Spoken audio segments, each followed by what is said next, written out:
say anything. FANSLY versus porn on stream? What? I mean FANSLY versus porn on stream. Like, hot tub streams, 18 plus, perfectly acceptable. Straight up pornography, on the other hand, is ridiculous. Like, there's a totally different categorization for it, and there's an obvious reason for that, right? You debated FANSLY about a YouTube video that involved you and Cutie. Wait, what did I do? I've never even talked about fucking FANSLY before. How am I involved in this? Yo, people always say, Hassan, you find yourself in drama all the fucking time. Meanwhile, motherfuckers that love making drama happen, add me or include me into like random shit where I have never, like, how am I even remotely involved in any of this?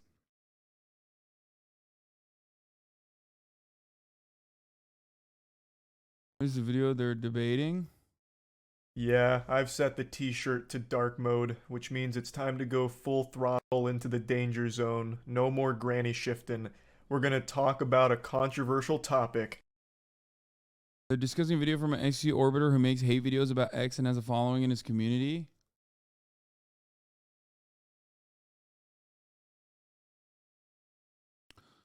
There was a lady who made a YouTube video about the Streamer Awards. She was saying you were hypocritical because you rallied against Aiden streaming porn, but Cutie advertised FANSLY. What?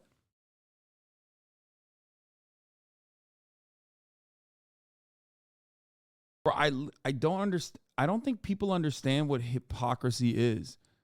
I think they just, hypocrisy is like the cancel culture of our generation, of our side of the internet, where people just straight up just say you're a hypocrite and you're a grifter without understanding what either of these fucking words mean. And they just try to do like random and loose word association to bring things together to be like, well, this is a guy that a lot of people actually hate because a lot of other people have also said he's hypocritical, so I'm just going to tie him into it. I don't even know what the fuck. Why do men who jack off the porn constantly debate its ethics, Lamau? I don't know. Getting drama baited? Hypocrisy just means I don't like you for some reason. Yeah, no, it's like all vibes based for the most part.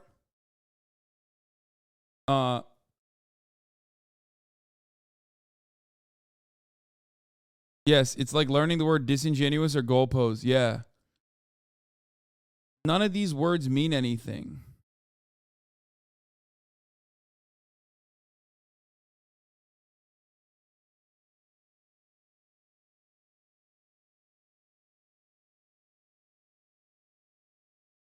Like doing magnet word art until you make something that makes sense and sticks. I will tell you this much. If you have no way of like understanding issues as like standalone issues, I don't know what to tell you. You're probably going to find yourself constantly trying to find hypocrisy. It's a great way to cut propaganda, and I use it certainly for that reason. Okay? But I just want to let you know, like, you're being duped. If you are constantly looking for hypocrisy, you're also kind of being duped.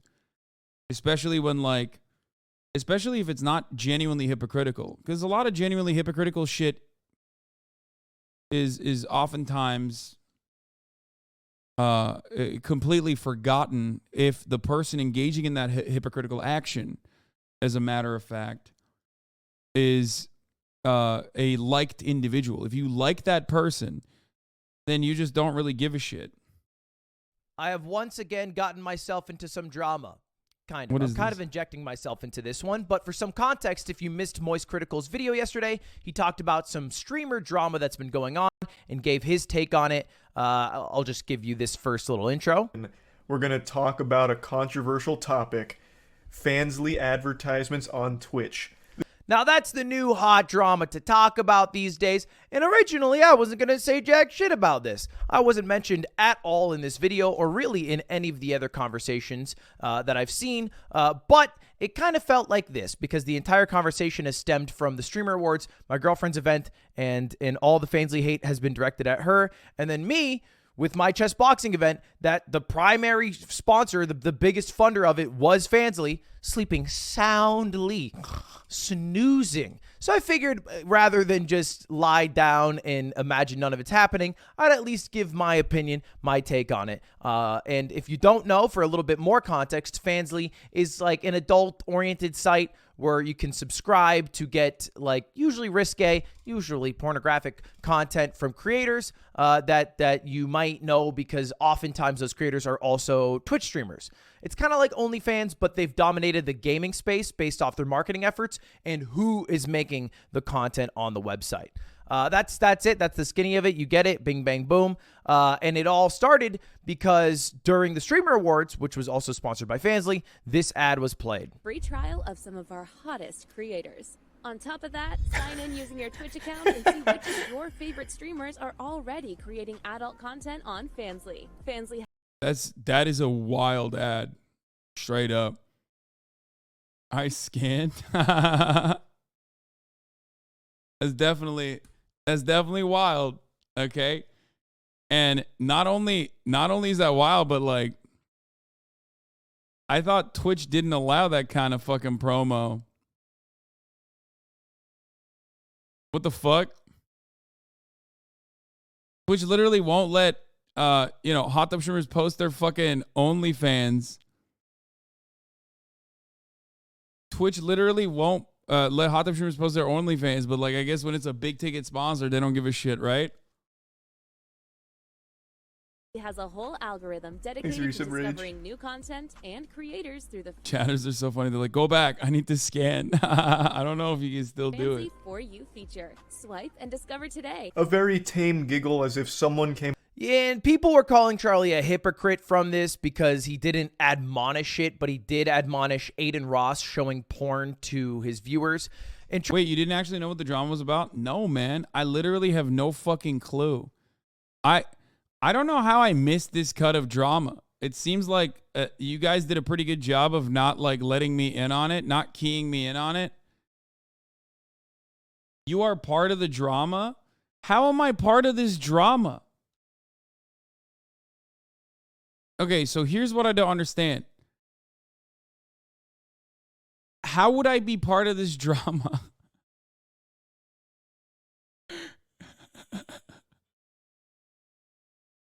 What the fuck? Okay, listen, can I just say something? The fact that I'm involved in this drama, if I am involved in this, I don't even know that I was. You guys keep saying I am.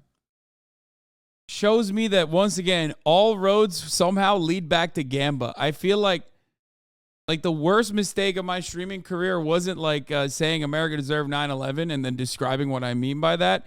It was that I spoke out against gambling, I think, on the platform, because now it's like whenever anything happens completely unrelated to me or unbeknownst to me, people are just like, wow, Hassan's silence on this matter is deafening.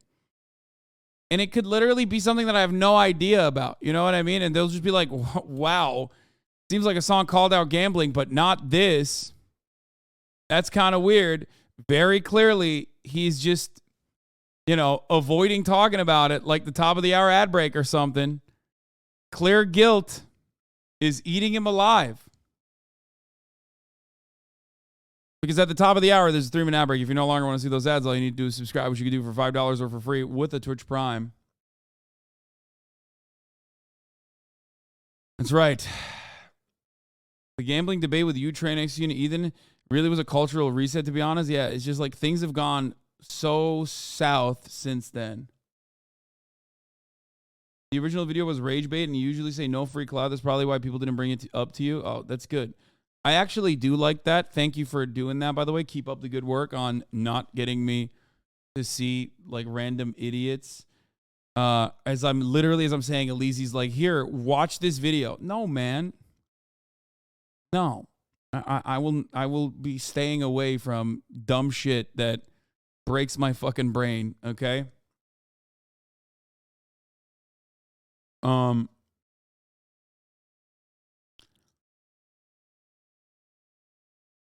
Anyway, top of the hour ad break.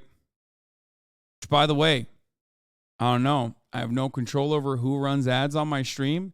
So if you are one of those people who is not subscribed, if you haven't gotten gifted a sub, I'm going to be honest with you, you might see an ad from like the American military. You might even see, depending on if Fansly is buying ads, you might get a Fansly ad. I'm just letting you know. Another reason to subscribe for $5 or for free, or get gifted a sub if you're lucky. Here's the 3-minute ad break now.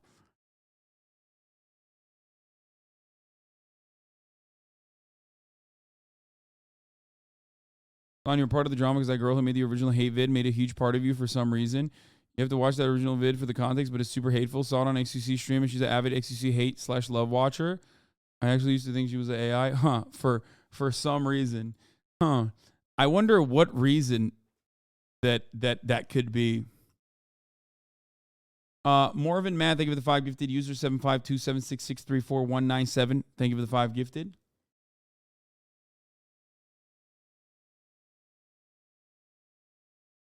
Charlie basically spends 12 minutes telling you 12 different ways why those are not the same thing. And then at the end also adds on that I also don't think it's okay to have Fansly as a sponsorship. So really, Charlie did nothing wrong in this situation. I'm watching. What the fuck is this? The Hollywood of Twitch? Yo, listen. Can I just say something? Okay. The moment this is a meme, right? Please tell me this is a meme. Please tell me this is not serious. If someone made a fucking meme like this,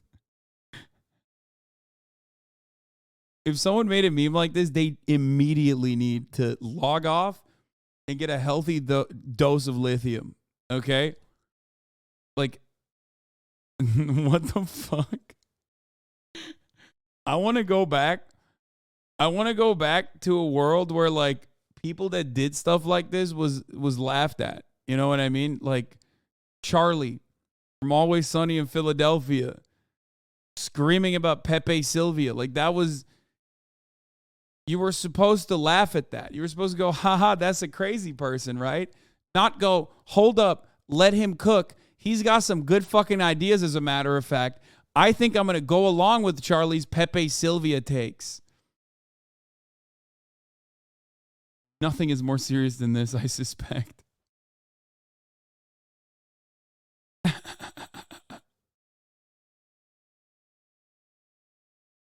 What the fuck? Somewhere along the line, we just decided like the most insane person on the internet probably has some good ideas. We should definitely always take them seriously.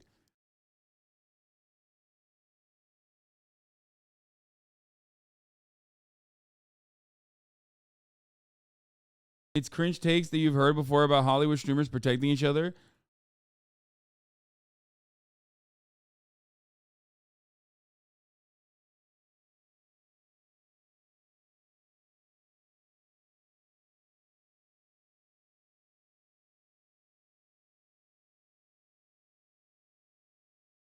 Here you can see some of the top dogs of Twitch who happen to be YouTube streamers kissing one another.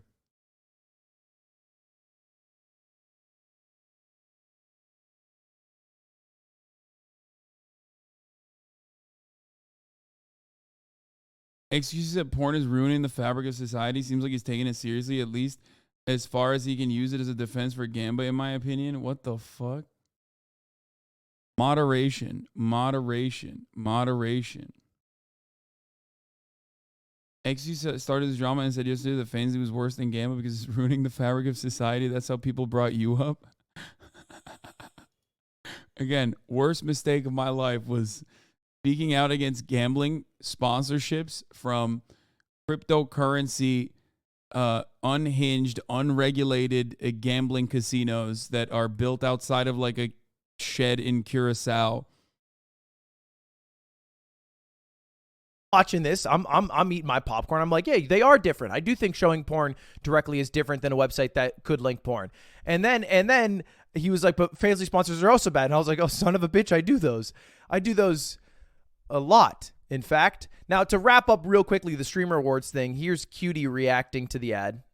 On top of that, sign Probably should have seen these ads before he played them. in using your Twitch. Yeah, that ad is definitely, I mean, that's it makes sense. That ad is not great. Okay, that's not a good ad. It's a bit much, a bit ridiculous that they literally were like, here, scan the QR code so you can go and look at fucking all this other shit. Now, here's the major reason. Here's the major difference, though. There's supposed to be some level of, I assume, I've never been on FANSLY. I've also never been on OnlyFans, contrary to popular opinion, despite my advocacy for sex work and sex workers in general. I would suspect that there's some level of paywall or something that stops you from, enjoying. Why is everybody capping? I talk about literally jerking off to Overwatch porn.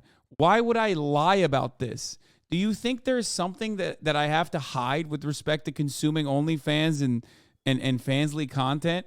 Like, this is what I don't understand. Like, why would I lie about that? I tell you what I look at.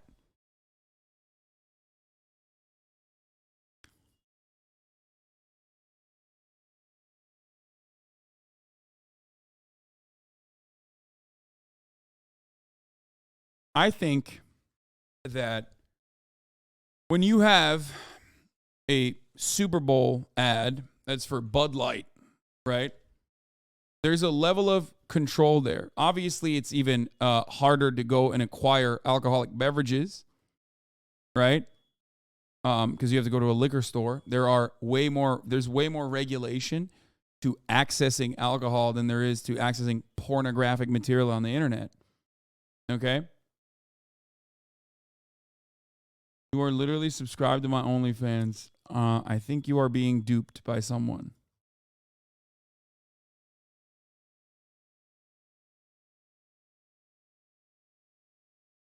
But one level of regulation, at least back in the day when there was alcohol promotion, is they are supposed to look at your demographics. They're supposed to look at your demographics and look at the percentage of your demographics that's over the age of 18, or for alcohol in the United States of America, over the age of 21. So what they're supposed to do in that regard is at least do their due diligence and not work with content creators who have an audience that has, I don't remember what the exact percentage is, but they're not supposed to work with audiences that have a percentage that is like, overwhelmingly under 18. You know what I mean? I think that is what should happen for companies like FANSLY or OnlyFans or other pornographic companies that are doing ads. Do I have an issue with a porn sponsorship, a porn company sponsorship? No, I don't. Do I think that porn is corrupting the minds of the youth? No, I don't. I have talked about pornography as long as it is done by consenting adults. Okay? There is no issue with that.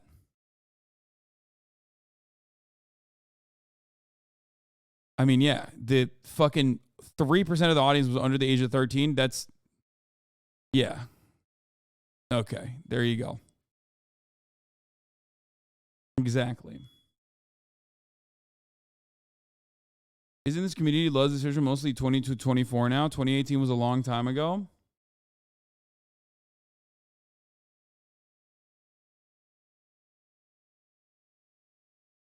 Yeah, 3% of the audience is under the age of 18. 3%. There you go. That's it. That makes the most sense. No one is putting their age below 18 when creating an account. I guess that could be true, but there's no real way of getting around that beyond it. You're fucking delusional if you say porn doesn't fuck your brain up. I cannot speak on what unfettered access will do to developing minds. What unfettered access to internet pornography will do to young minds, I don't know. It probably isn't good, though. I agree.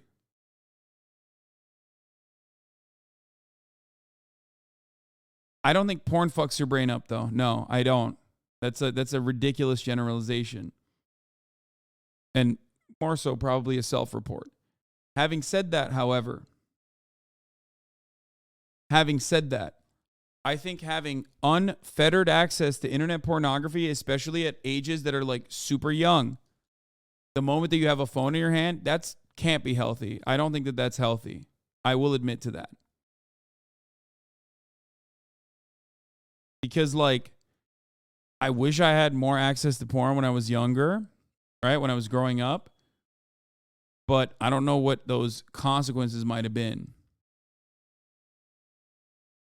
But I'm being overly sensitive and overly fair here, like way more charitable than others would be. However, access to any kind of content that is completely unfettered as a young adult with a developing mind is going to be bad. Literally, like anything. I would go so far as to say even video games, TikTok, social media in general, and numerous other points of consumption will break the brains of young adults and developing brains in general, for sure. I'm only like a year or two older than you, but I had to jack off the Wild Things too. Like all my friends are wait for a 90-minute download on Kazaa Lite, then immediately delete it after. Yeah, I mean, I'm old enough that I've downloaded a significant amount of malware into the fucking family computer thinking that I'm getting pornography on the internet from like Aries or LimeWire. You know what I mean? Like back in my day, we used to walk uphill both ways to school type shit. But like literally, it was really, really hard. And that was when it got easier. Pre-LimeWire, it was like you had to find it. You know what I mean? One of the homies in your class had access to like some pornographic material. Bro, I went analog. I fucking jerked off to like Denise Richards on what was it like? It was like a nude spread of Denise Richards on FHM or something. So that's not like, you will not understand that, okay?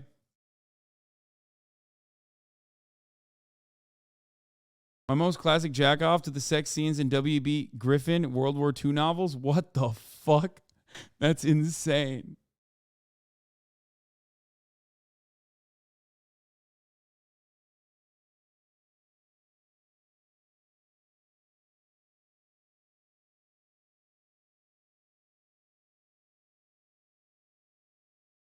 Bro, when you have to save that one photo on the floppy disk? No, I never did floppy disk.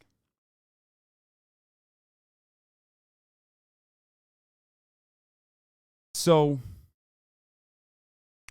I don't have the answers to that. I don't. I'm being super clear and super honest with you. I actually don't know. I don't know what the consequences are. And I don't know what the answers to it are. Like, I don't know how to regulate it beyond ensuring that, like, if you have any kind of pornographic material that you are selling, that your audience should be above the age of 18. Obviously, there's always going to be people under age of 18 that are watching regardless. But I mean, like, look at the audience demographics and ensure that it's at least over like 75 to 80%. You know what I mean? Because it's, you know, it's impossible for it not to be. Kind of like thinking that the 18 plus link that you click on for adult content is you know, not clickable by people who are younger. Of course it is.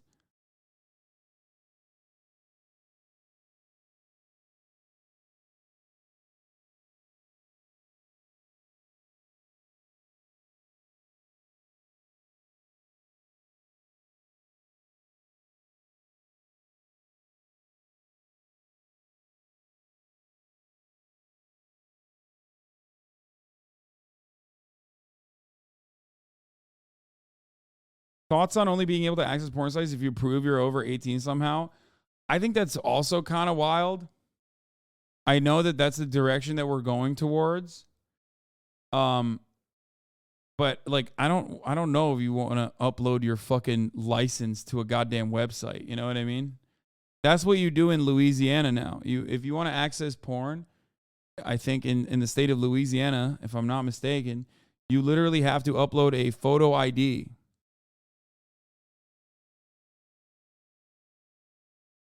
Like, I don't feel safe or comfortable doing that.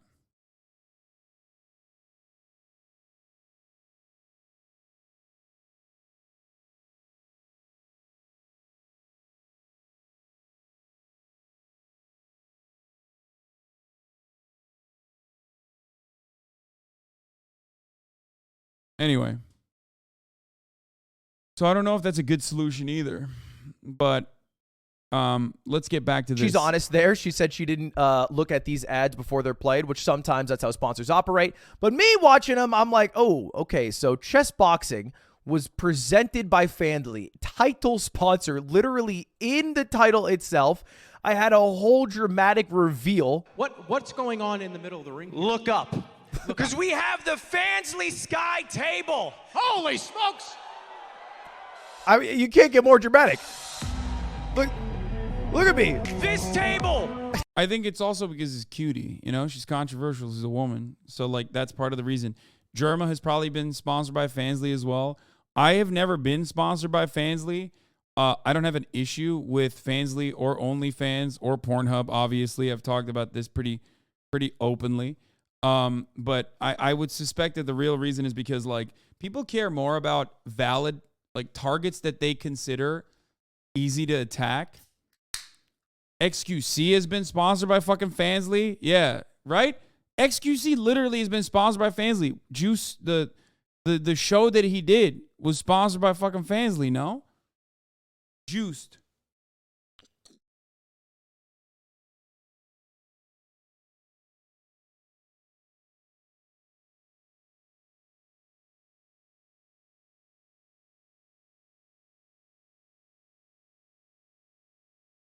XQC did a show and partnered with Ludwig that was sponsored, and he had no idea what the sponsor was or what it entailed. We'll be where the magic happens, not just for Super Smash Look at this. I had people cheering for a goddamn table. And that's not where it's ended. I mean, obviously, Germa's used FANSLY before, which he was on the stage with me. FANSLY instant replay from his baseball event. Just rips the cover off that ball. And then in a show that I hosted with XQC Juiced, I got FANSLY as the sponsor. That was the main sponsor that we were able to secure. Originally, the sponsor that I used to use all the time, the one that would always be reliable for me, was Coinbase. Coinbase sponsored my Mogul Money. They were supposed to sponsor XQC's Juiced, and XQC signed off on that. He was like, yeah, I love Coinbase. And then everybody was like, crypto's way too cringe. And Coinbase let go a lot of people, and they were struggling, so stopped using them as a whole. But here's a point to talk about. What is okay and not okay to use as a sponsor? And the answer, kind of boring. It's what is aligned with your ethics and morals, what you personally think is okay. And that should be different for everybody. But there's generally like a guardrail, like you're at a bowling alley, but you keep hitting the gutter. So you get the guardrail of what is okay and not okay according to. Porn is better than crypto? Oh, 100%. I think porn is better than crypto. Well, yeah, I will stand by that. I think porn is better than crypto. I think porn is better than gambling, definitely. Like, I don't have an issue with porn at all. I hope that came across as very clear. If we're going to talk about a separate side issue about, like, easily accessible pornographic material for young minds, and how much young people can access porn and how easily young people can access porn, I don't know what the impacts of that are, but I'm always an advocate for sexual education, and I do believe that it should not be left up to porn, which is just another type of artistic expression and consumption. I think it's, like, ridiculous. You don't learn how to fucking fly by watching Superman. You don't learn how to do math by watching movies. And you should not learn sex from porn. Porn is just a completely separate thing. Unfortunately, in a society where we do not have adequate sexual education, in a puritanical and otherwise patriarchal society, where a lot of these conversations are cast aside, not talked about, seen as a taboo, we do not have the adequate sexual education, so people do turn to porn and see it as, like, educational. Porn, on the other hand, for and this is outside of the boundaries of heteronormativity, but porn, on the other hand, can sometimes be liberating for queer people with respect to learning about their identities and getting more comfortable within their own identities. This is a very commonly forgotten aspect of porn, and even then, it should not be left up to porn. It should be done through regular conversations, having open and frank conversations that parents should be encouraged to have with their children, and also on top of that, learning at schools. We do not have that reality right now as it stands, but that would be the systemic solution to any kind of additional complications that porn could possibly create. So that's it. But I do think that the concept of like porn sick, like these people are porn sick, these people have rotted their fucking brains, it's something that I see in Zoomers a lot. And I think that that is perhaps coming from the like I said, unfettered access, unrestricted access to pornographic materials from a very early age. And some people, unfortunately, do not know how to handle that. They do not know how to control themselves, and they do not know how to handle that, which is where regulation should come into play. Some form of regulation. Okay? To like the public conscious. The way I determine it is the same way I just said it. It's what aligns with my ethics and morals. So it's kind of subjective. But I'll tell you before I jump into exactly what I'm cool with and not cool with about my ethos as a whole. Because when I switched over to YouTube, I made a specific mental switch that I would no longer get money directly from my viewers. And I put that in quotes because at the end of the day, I still only get money because of my viewers, but I get them from their views and their attention rather than their wallets directly. And before that, most of I have a fucking counter to this. I think subscriptions are significantly better as a form of revenue generation. Not only is it more consistent, but it also leads to significantly more autonomy with respect to editorial control than relying on mega corporations to give you money. Here is one aspect where myself and Ludwig and even XQC, who I've talked to about this particular thing, actually are at a disagreement. Okay? I do not agree with that. I think that, I mean, it's great. For someone like Ludwig, for someone like XQC, that might be great. Okay? Ad revenue is pretty good.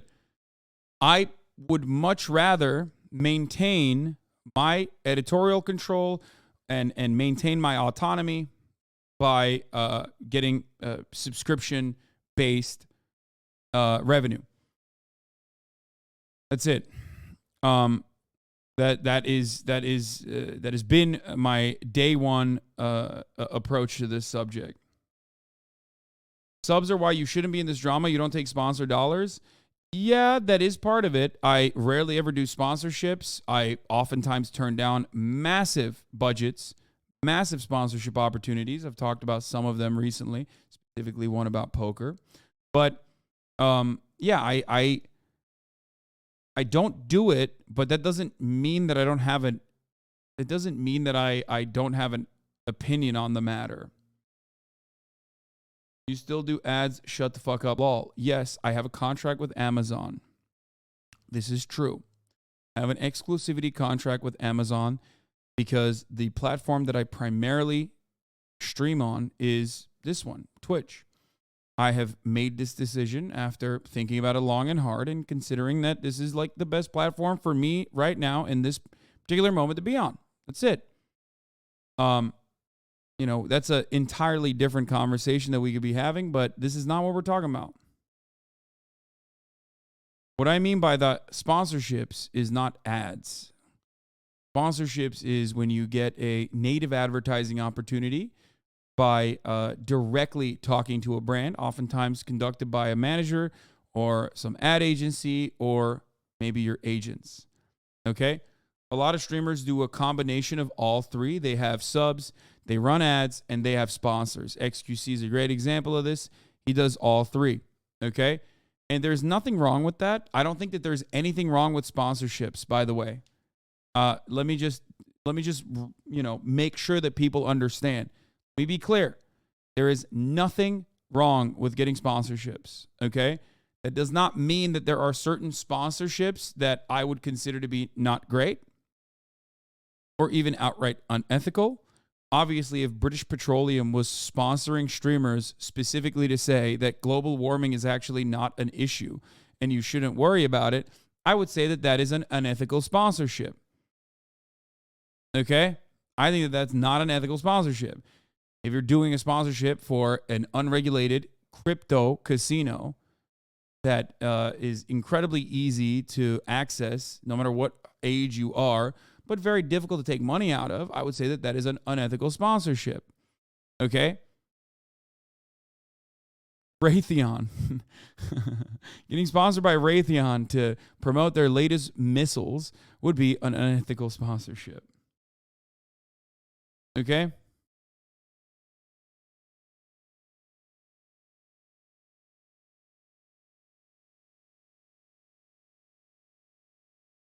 So,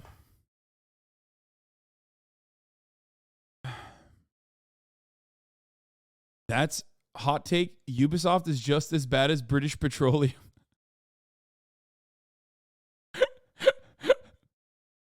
Yes, I do not agree with that take. I love that. That is a take that you could only arrive at if you are so permanently brain broken by just being I don't know, Haas. It's debatable. Okay.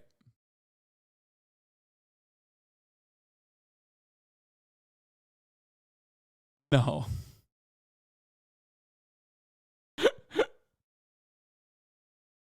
No, you're right. Ubisoft is worse. They ruined gaming, which is significantly worse than fucking British Petroleum ruining the planet.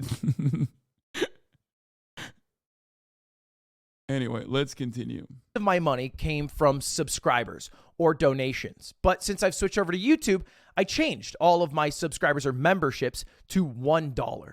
And I stopped all donations. They're all capped at $10. And I don't even get any of those dollars anyway. They go directly to my moderators. It just felt weird to me to receive dozens, if not hundreds, if not thousands of dollars from an individual when I know I'm doing very well because YouTube signed me a big old paycheck. Thank you, Susan. Please sign it again. That's the gist. So I would rather be getting like a few pennies for your views and for your attention from different sponsors, from YouTube ad rolls, than I would money from you directly. Does that make sense? I would love to see what Ludwig's attitude towards subscription revenue will be if the new CEO of YouTube doesn't, re-up his contract. For the record, I personally think that they would be delusional not to re-up Ludwig's contract. I think he's fucking great. He's a catch. He is a brilliant content creator. I will never say this to his face. If you clip this and show this to him, I will deny it. I will say it's AI. Okay? He is a massive pickup for YouTube, and he is a brilliant content creator in the space, and I appreciate all the stuff that he does. Having said that, however, if he were to lose the fat YouTube contract he currently has that covers everything and then some, I suspect he would not have this exact same approach as it pertains to generating revenue from subscriptions.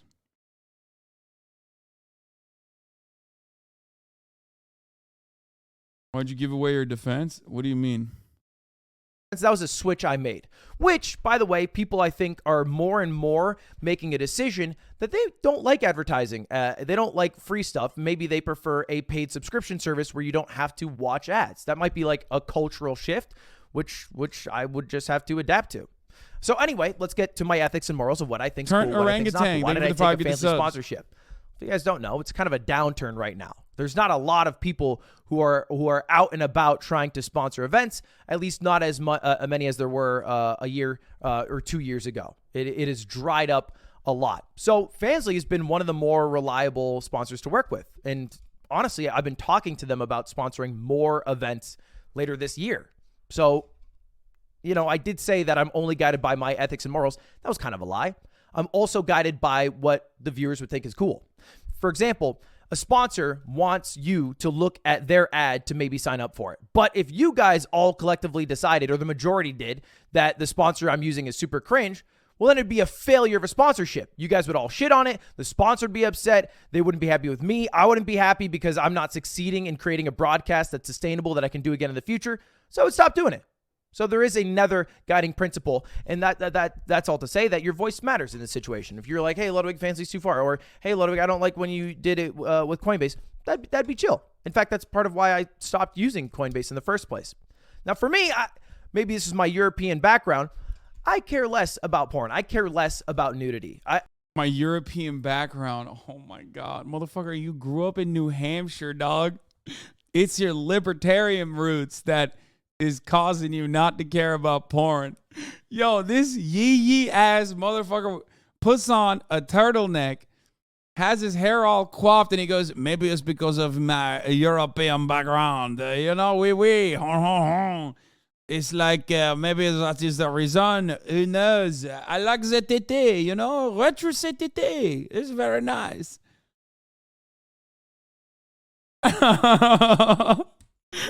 He said maybe it's because of my European background.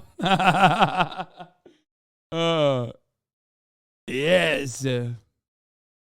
I don't have this in my mind. A group of kids. But he's not wrong though. It is, Americans are insanely puritanical, and it's very odd. Like, it is, like, the rest of the world looks at it and goes, that is kind of weird. Okay, it's true. Like, anyway. Kids who I'm concerned about saving, and that's how I decide every moral or ethical decision is what these group of kids that are imaginary would care about. We should stop gambling because of the kids. We shouldn't show anything that's adult content because of the kids. We shouldn't advertise alcohol. I shouldn't do drinking streams because of the kids. I don't give a fuck about the kids. I don't cater my content directly towards kids. I do a lot of gambling. I do a lot of drinking. I do a lot of swearing. I for the record, I don't disagree with this. But this is very New Hampshire libertarian, by the way. Live free or die ass motherfucker talking about how he's European. Okay? Yeah, I agree. I agree. I don't disagree with this. It's like the idea that, like, oh, it's like fucking, especially if you have content that is not supposed to be tailored towards children, then, like, the idea that, like, oh, dude, think about the children is fucking ridiculous.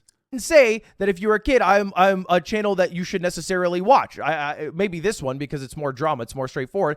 But my main channel, yeah, I get it to some debauchery. I used to take a poker sponsor. I only stopped because not my ethics and morals, but it would be too hard to argue against sponsored gambling, specifically for slots, and then still allow sponsored poker, which I view as different. That's a different line to me, which some people might call me crazy for. I don't even think that's all that crazy either, for the record. Gambling is still gambling.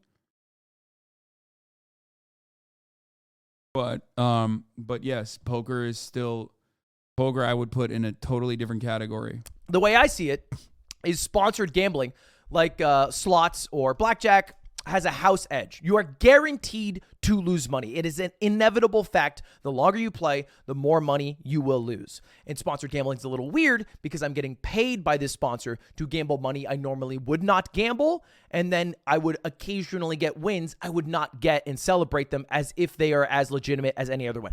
Like, even blackjack, I would put at a different, as someone who gambles, okay? You guys know this. I like gambling. I'm very haram, okay?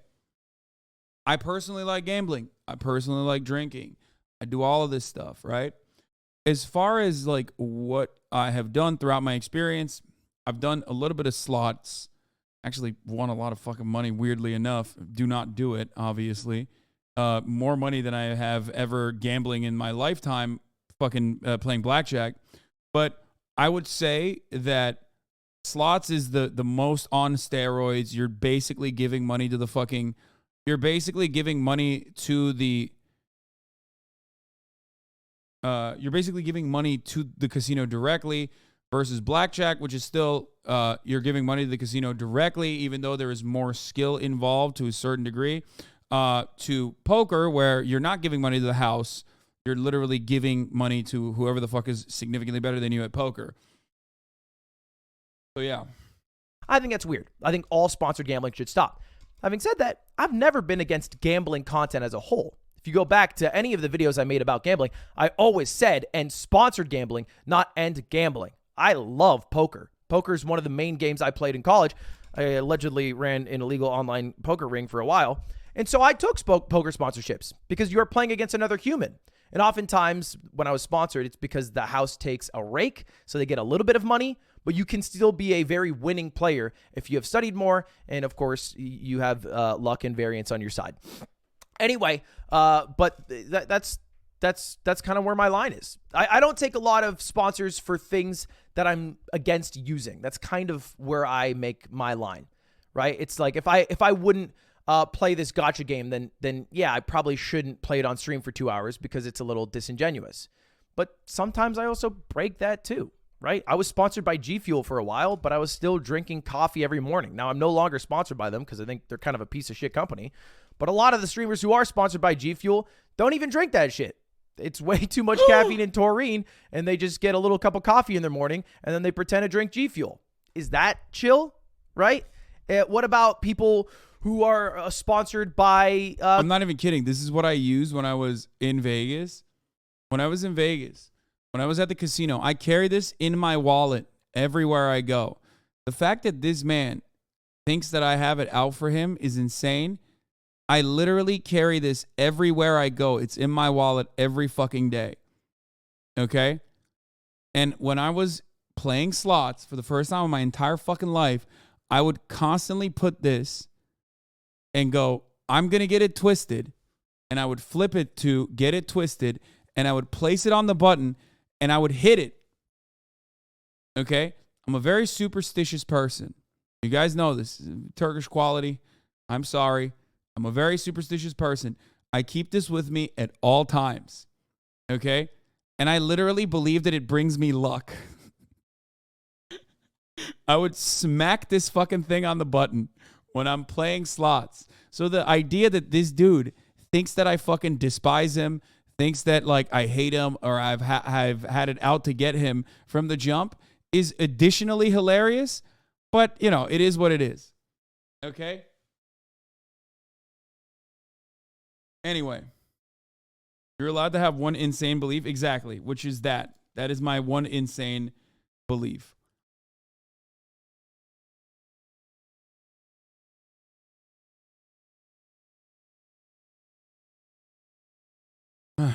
Hassan, train is down millions. Yes, but it helps me win millions. No, I'm just kidding. Anyway, let's get back to this video. Ludwig looks very sad. I don't know what's going on. Gacha games. You know, do you think that's chill? What about VPN services that overhype their quality? What about free to download extensions that save you deals but might also sell your data? Is that chill to advertise? I think the reality is that everybody will draw the line right below what they do and then maybe admonish everything below that line as well. And everything above that line is okay with them and they have no problems with. But the power of the viewer is to change that line. So if you see a streamer or creator that you like, that you think is being a little too liberal with where they push their line, then you tell them to lift that line. You tell them to get a little more strict. Hey, I don't like it when you have FANSLY as a sponsor. I don't like it when you have Coinbase. I don't like it when you have a VPN. That's all very legitimate things to feel as a viewer. And the feedback, I promise you, is always read. And whether it's acted on or not is to the judgment of the streamer. And I'm an open guy, so I'm down. I'm down for a conversation to figure out what's what. In my mind, an adult-oriented site doesn't bother me. I think it's fine. I think porn is chill and people can look at porn, and a site like Fansly where the creator directly profits off of it as opposed to all the shit that happens on the more conventional sites like Pornhub is a wholly good thing. And I don't generally mind doing it. I don't generally cater my content towards kids, and I don't consider the kids when I'm making my content. When I'm making a literal event that people are supposed to punch each other in the face, where half the time I'm getting drunk on stream or taking a gummy and playing Super Auto Pets, I'm not thinking about the kids. I'm not like, oh, should I be a good influence here? All I'm trying to do is be a good person to the world and make things that I find entertaining and I watch. That's it. So anyway,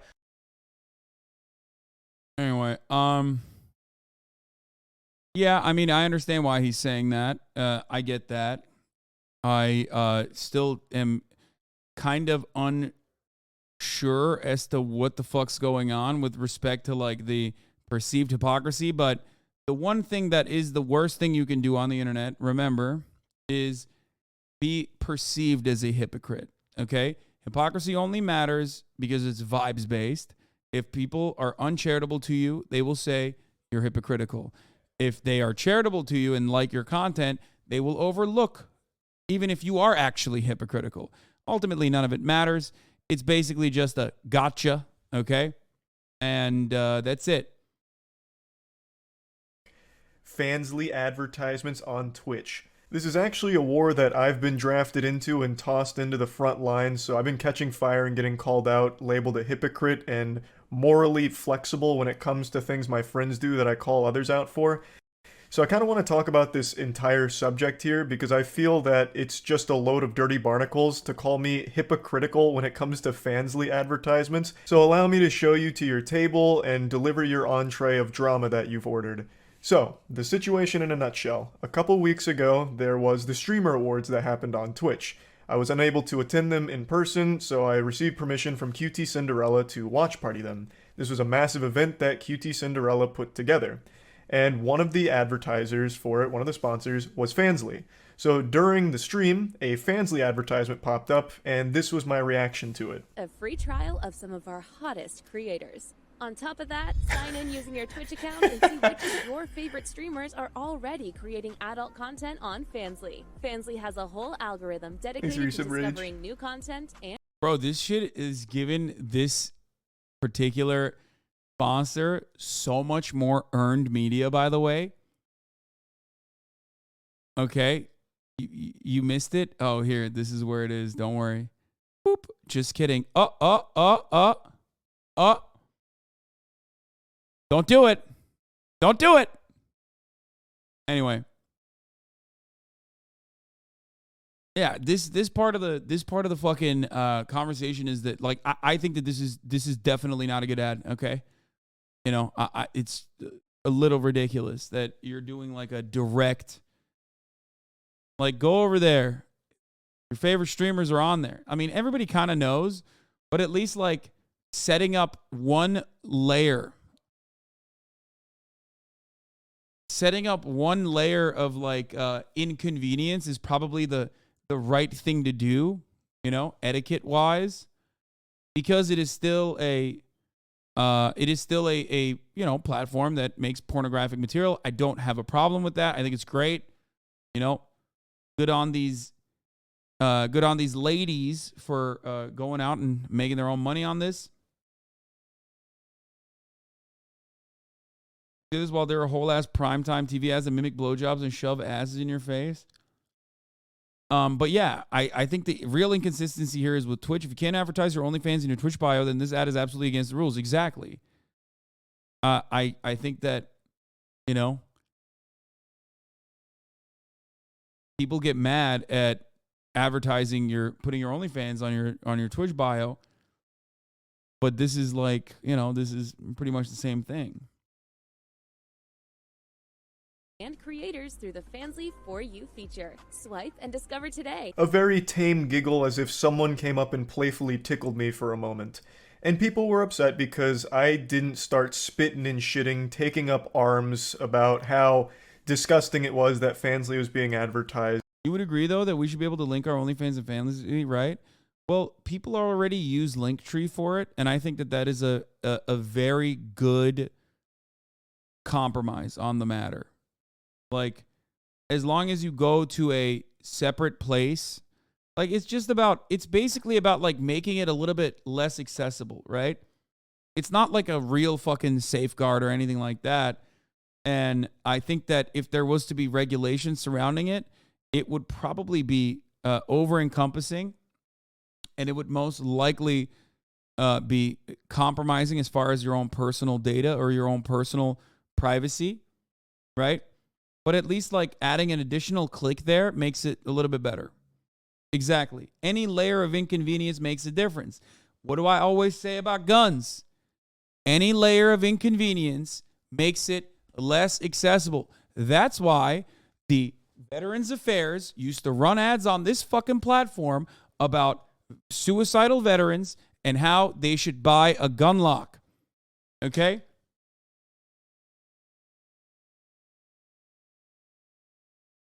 Because any layer of inconvenience makes you second guess yourself. Any layer of inconvenience makes a big difference. Okay? On this broadcast here. I'll watch the Reason ads, being hands is up. because prior I had made a video talking about a couple of things. One of them was Aiden Ross when he showed porn to his audience. My statement was that Aiden Ross went on Pornhub in front of his audience, which a lot of them are kids on the younger side of things. So I said that was weird. That was a weird thing to do. So when I giggled during the FANSLY segment, it was used as a smoking gun to call out and attack me for being a hypocrite. Because it's the same principle. FANSLY was just shown on stream to an audience that undoubtedly had kids watching. How is that any different than Aiden Ross going on Pornhub? Charlie is a fucking hypocrite. He called it out for Aiden Ross, but doesn't do it when it's his friend QT Cinderella. When I first heard this argument, I thought it was just a bunch of fish paste. I thought it was being used satirically, because it didn't even compute that people were trying to compare these two things. Going on an actual legitimate Pornhub out. Yes, that is absolutely fucking insane. Okay? That is fucking insane. Making a comparison to Aiden Ross purposely and willingly fucking knowingly showing pornographic material on his stream literally is not only completely ridiculous, but maybe even possibly illegal. Okay? And we're not talking about like, oops, I clicked on a link and I saw horse cock. Okay? I'm not talking about some forcing shit. I was a big advocate for forcing not getting banned, especially not having a long-ass fucking ban when that happened. It's not like I am friends with Forsen or even have similar worldviews with him or anything like that. But I thought that it was a wild thing that he was banned for a month at the time. You can go back and find clips of me talking about it. I thought that it was fucking ridiculous. Okay?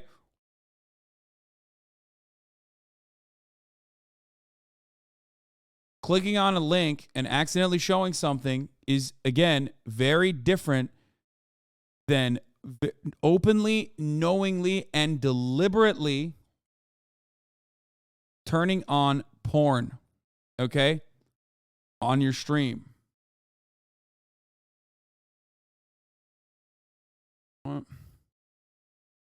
I think there's a genuine concern of gamification of this kind of porn and also addictive nature of parasocial relationships that especially young minds are vulnerable to. In that way, I can see there being a similar ethical concern around this form of entertainment as we do apply to gambling. What you're describing is literally just Twitch streaming too, though. You understand that, right? Like, the ethics conversation doesn't go away. You're describing social media. The only issue you have with that is that it's porn on top of everything else. The issue you have, once again, in many respects, is around sex and the portrayal of sex and not all the other stuff that you added onto it, because all the other stuff that you added onto it is an issue that is almost universal. What's up, bro? Are you leaving? Where are you going? Akşam yemeği yiyelim hep beraber istiyorsan. Okay. All right. Have fun. All right.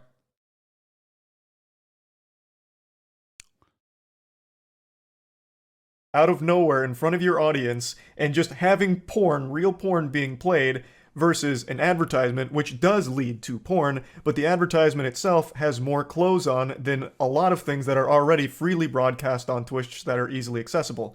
I didn't think these two things deserve. Not everyone watching wants to see porn on their gamer streams. A safe for work ad is way less offensive. What do you mean? Yeah, I mean, yeah, that there's also the consent conversation, because like you might not want to see that, you know what I mean? But I guess that's a little bit larger of a philosophical debate. My friend, I know, I am aware, I've been live this entire time. I know that Israel stormed the Al Aqsa Mosque. If you think that 9 hours in, I'm going to cover breaking news, okay, I'm going to let you know There's nothing I can do about it, and I will not be covering it until tomorrow. Okay? It's literally 9 hours into a stream, El Grumpion. Okay?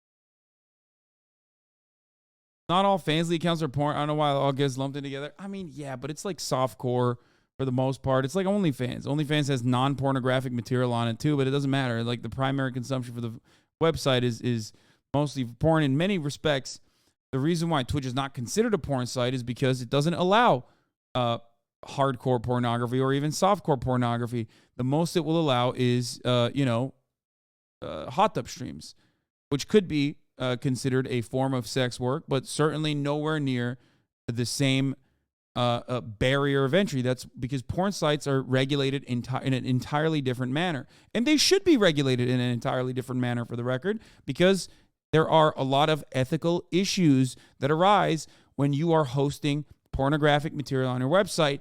Look no further than the complications that Pornhub got into when they let shit fucking slide for many, many years, despite the fact that sex workers, porn stars themselves, routinely demanded Pornhub take action.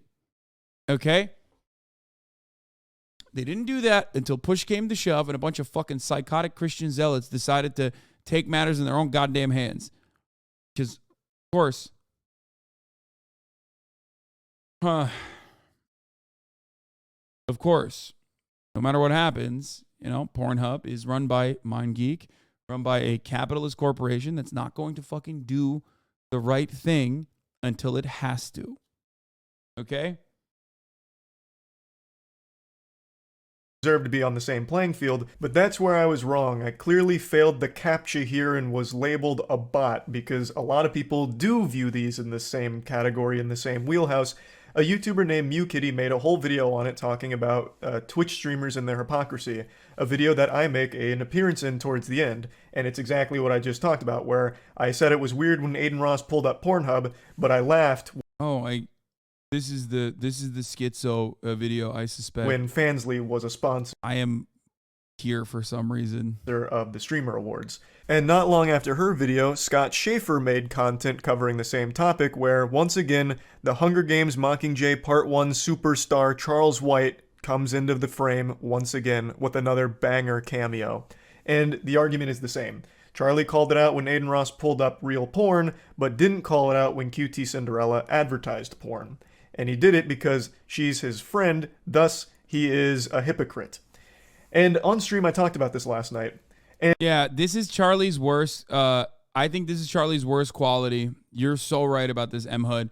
Charlie is addicted to saying the names of the biggest clout-hungry motherfuckers. I don't know why he does this. Perhaps it's because he hasn't really been shit on that aggressively as the foremost commentary channel on YouTube that has been able to ride the waves without getting harmed too much. But I genuinely don't understand why he will offer people who are very clearly rage bait, hate farming, a massive, perhaps the largest fucking content.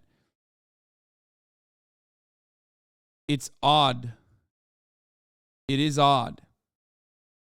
I don't know why he does that. He likes to dunk on them. You can dunk on them without giving them any sort of credence or any sort of fucking clout. Let's be real.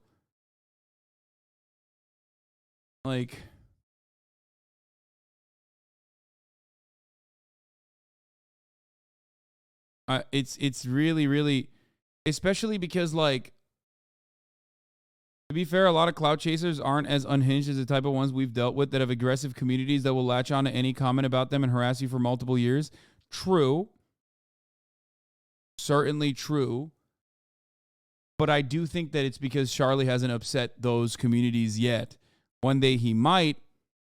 And then when that happens, he will probably learn the hard way not to do that ever again.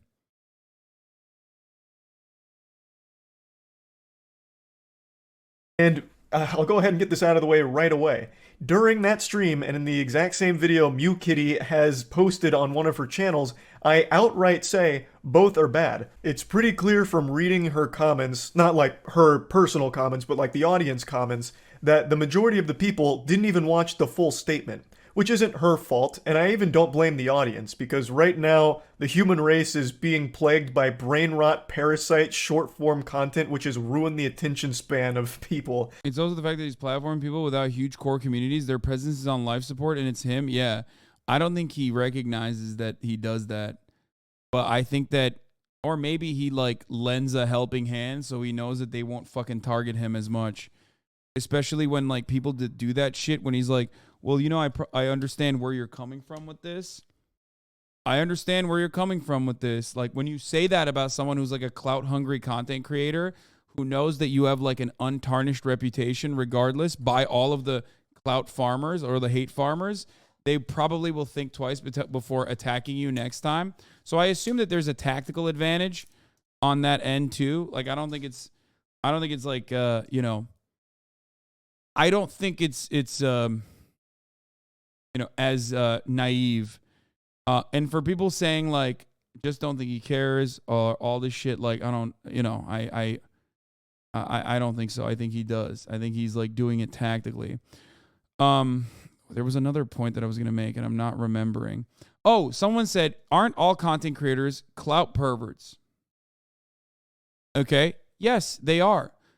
Another thing I routinely talk about is that there are two different types of networking on the internet, positive networking and negative networking, okay? If you're going to think about it like clout or networking, one thing you can do is just like be an otherwise fun person to be around, be a social person, genuinely, you know, make content that people want to watch, make content that is like otherwise interesting, unique, different. Or there's the other route, which is farm hatred. Target communities with pre-existing hater audiences, specifically so you can develop an audience of your own off of the backs of the haters that hate the other much larger content creator. You could say that I do the same thing for Ben Shapiro and Steven Crowder. There's obviously an additional reason. I ideologically am not aligned with the likes of Ben Shapiro and Steven Crowder. This is part of the reason why I criticize them regularly, because I think that what they're doing is bad, what they're doing is immoral, what they're doing is wrong. One might make the same argument about myself, but they rarely ever talk about what that is on real terms, in the same way that I can describe to you what is really, truly so awful about Ben Shapiro. Does that make sense? I can tell you exactly what's wrong about Ben Shapiro's worldview.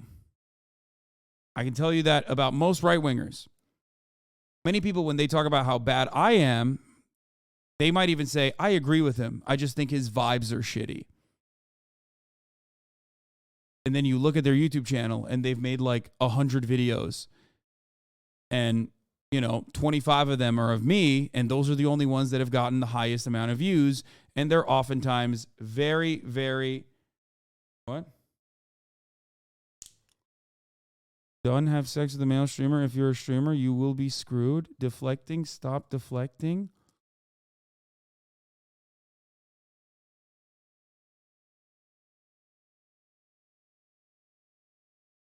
You okay?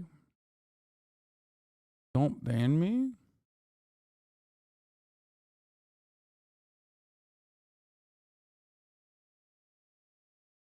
I don't even know what you're saying.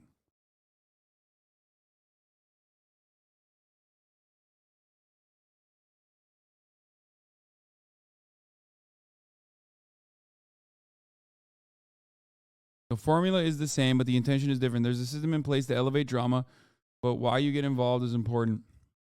Anyway. So,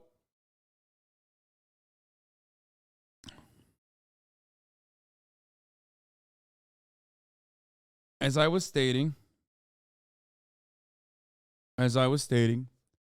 a lot of people basically tackle the issues that aren't really issues in most circumstances that large streamers or people who have been declared the main person on Twitter or, you know, the main villain on internet by internet standards, specifically so they can ride the waves of the hate that person is receiving to elevate their own brand. That's fine. I don't think that that is a successful way to build an audience for yourself, and plenty of people that do that are not doing a good job with it. There's a difference between you and CoffeeZilla. There's a difference between you and Danny Gonzalez. There's a difference between you and Cody Ko, even Ethan Klein, right? The people that you're picking and choosing to criticize and attack, you're not doing a good job with because you're just going after the flavor of the month. You do not have an ideological reason for going after them. You're just doing it because other people are going after them for one reason or the other. Does that make sense? Your reason for attacking Crowder and Shapiro is a good one, though. You point out their bullshit and educators combating terrible shit. Yeah.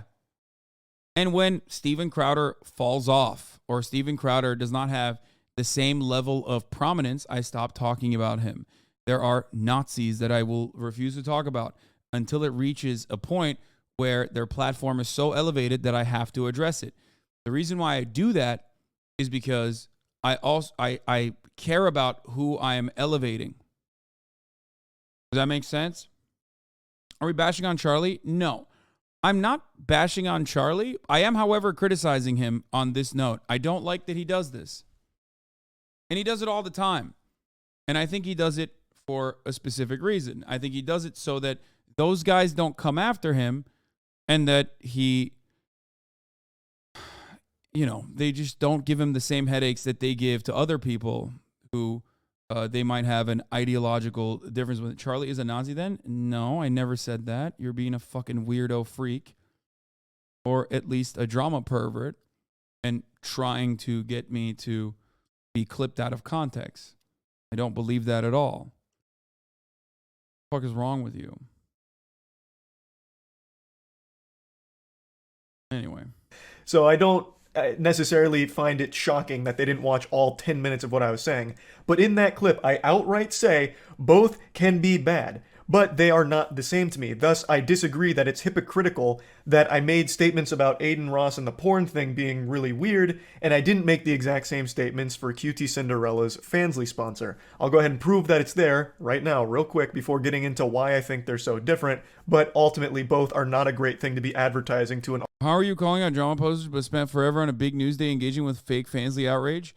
Maybe because I spent the first 8 hours and 30 minutes of this 9-hour broadcast covering the big news of the day, and am now allocating the last 30 minutes of this broadcast to some drama that I guess I was involved in without even realizing, considering that this has like fucking 2.8 million views and I didn't even know about it.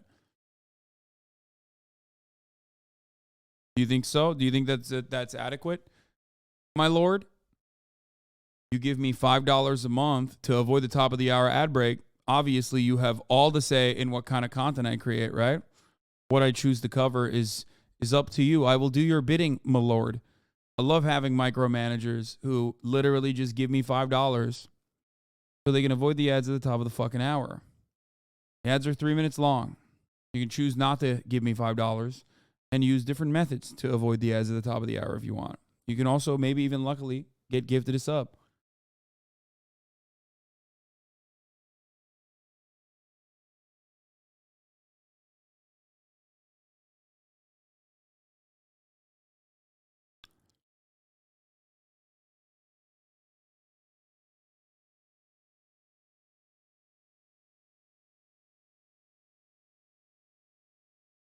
Here's a 3-minute ad break now.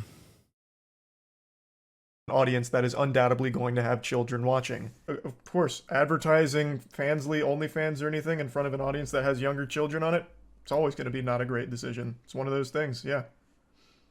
Now let's make like an egg and hard boil this subject real quick. So, the difference between Aiden Ross pulling up Pornhub and QT Cinderella bringing up a FANSLY sponsor is very clear right off rip. If all of you in the classroom right now have your thinking caps on, you'll notice a huge difference. I was able to play the entire FANSLY ad as it aired, because they are all clothed. You are not getting immediate nudity or pornographic content. It is an advertisement for pornographic content going to the website, yes, but unlike Aiden Ross's moments with real Pornhub just being there, actual fucking full-blown porn, you got pussy, tits, everything all right there immediately, that is not what you got with the QT Cinderella FANSLY sponsorship. Thus, immediately, those two are already different. Showing the porn to an unsuspecting audience out of fucking nowhere is a lot worse than advertising a service that has porn on it. And that's something Scott Schaefer does touch on in his video. His is more of a deeper look at the subject, and MewKitty's is more memeing with it. I always thought her content was supposed to be silly and over-the-top trolling, but she does seem genuinely upset at me, and I imagine... Yeah, Charlie's been sponsored by Adam and Eve, yes. Dude, he has the fattest fucking cocks anyone's ever seen that he, like, rides on. Imagine it's because of my statements, and I also did say I'm not the biggest fan of the way she edits her content. I called it Zoomer editing, which sounds mean-spirited when I really didn't mean it to be. She edits her videos, like, very chaotic, on purpose, where it's a lot of sound effects, you know, like a fucking gong being... Yeah, this is the reason why so many people have a charitable opinion of Charlie, because he gives charity to people that, in my opinion, are very deliberately and maliciously cutting content that they want to make to drive hate clicks. And he turns around and gives them charity. So I think that they don't do that to him ever again. It's probably a very successful way to keep a lot of the other smaller commentator channels at bay. Very diplomatic. I don't think it's a good thing to do. I think not responding to it, not feeding the trolls, if you will, is a better way to make sure that this space is a little bit more habitable.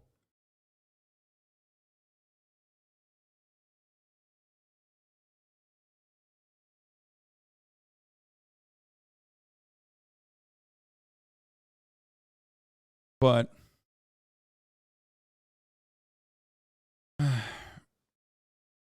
anyway, he would have been called a bigger hypocrite if he didn't respond at all. There's a way to respond to this without responding to it like that, in my opinion.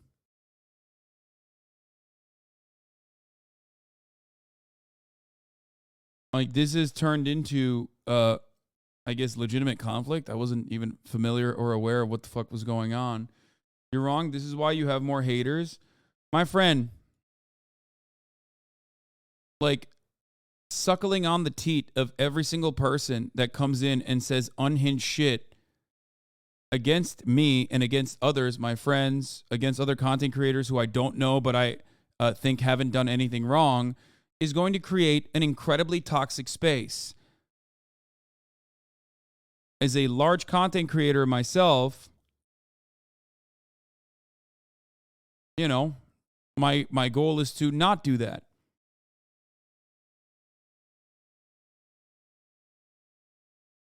I'm sorry. Especially when this kind of stuff doesn't end with like someone making a YouTube video, but instead, you know, doxing, swatting, harassment of family members, harassment of other friends, harassment of normies in their lives. And as far as like just protecting the top streamers goes, this was the most important part that I forgot to mention. A lot of this kind of commentary is done under the guise of accountability. Okay? As a content creator, I know that that's not the case. There is a way to engage in constructive criticism, and then there is a malicious way to farm hate clicks. It's a very easy way to say, oh, these guys are farming hate clicks. That's why I'm not talking about it. But for the longest time, I was a firm believer in tackling these issues head on. That is the reason why I have so much, such a vast array of different forms of haters from all different circles and ideological backgrounds. Because I gave in to the perverts. I tackled it head on. I tried to turn around and say, You're wrong. Here's what the truth is. And then I realized it's not about that at all. Every single time you tackle it head on, you're literally just engaging with people that aren't really interested in the truth at all. You're not.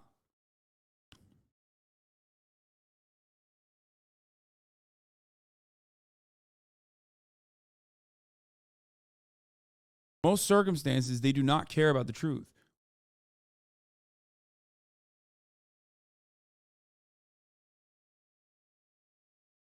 All you're doing is offering people a larger audience so they can create more content off of it.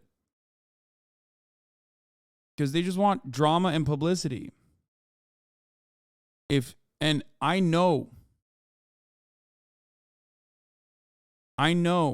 that maybe even after speaking on these kinds of issues for as long as I have, I probably have less charitability for any kind of interlocutor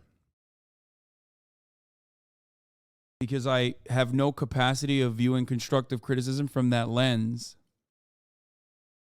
And I'm sure that there are people out there that engage in good faith constructive criticism, but as soon as I see it, I shut it off.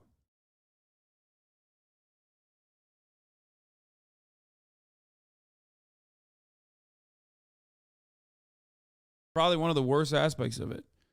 It's the same as the way I conduct this chat, right? I have usually a 10-minute follow period. That's it. You follow me for 10 minutes, you can write in this chat. You can speak all day, every day. A lot of people take advantage of that. I want to make sure that this is as democratic a process as possible. I want to make sure that there's no subscriber only paywall.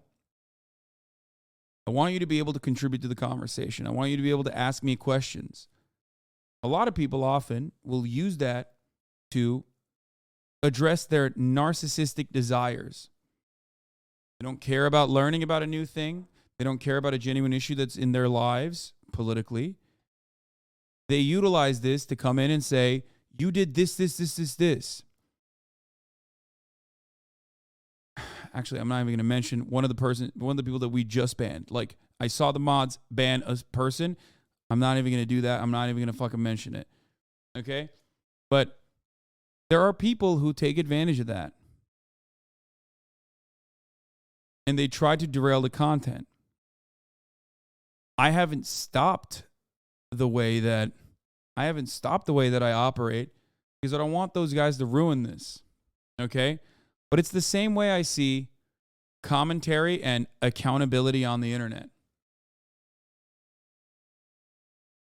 I wish that we could all be more charitable to one another. Charitability is something that I definitely try to, maybe even fail sometimes, but try to instill in myself, in my audience, whenever I see someone who is behaving in a manner that is inconsistent with my worldview. Okay? But that doesn't mean I'm going to sit here and, let people shit on me with false allegations or just like completely made up bullshit that they made up in their minds or heard from other spaces that they're inside of that are pumping their head full of anger and fake bullshit. Okay?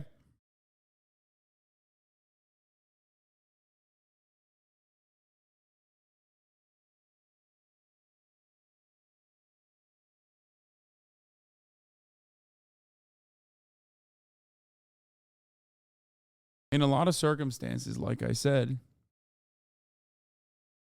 in the commentary space, there are plenty of wonderful people, awesome content creators. And then there are people who like to go after what they perceive as easy targets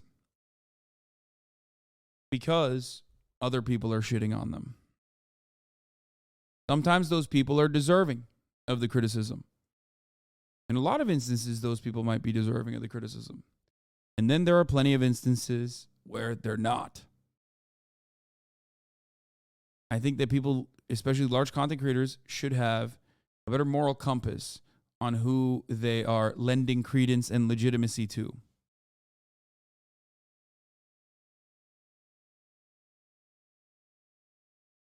I saw someone I've known online for 11 years say some seriously nasty shit about you, and it's completely based on his thought that he's anonymous, so I DM'd him with his full name and said it's time to stop posting now. Yeah. Never argue with an idiot. They'll drag you down to their level and beat you with experience. Yeah.